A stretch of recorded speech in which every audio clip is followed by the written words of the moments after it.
ছাকা তেল দিয়ে দিয়েছি, বাদামটা ভেজে তুলে নিচ্ছি।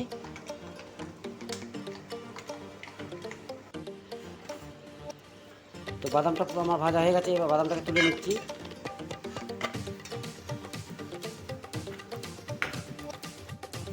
এবার অল্প কয়েকটা কারি পাতা আমি ভেজে নেব, দিয়ে তুলে নেব।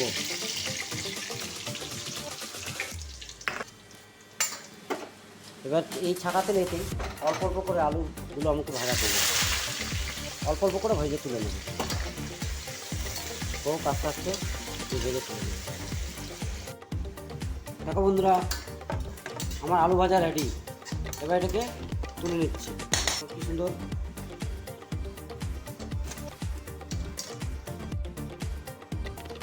এবার সবশেষে 4-5টা ভেজে নিচ্ছি।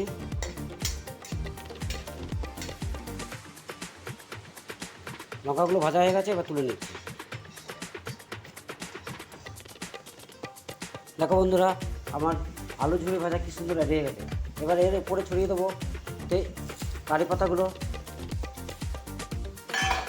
দিয়ে দেবো বাদাম আর শুকনো লঙ্কা। বাদামগুলো একটু ভেঙে দেবো, তার মধ্যে দিয়ে দিচ্ছি চাট মশলা,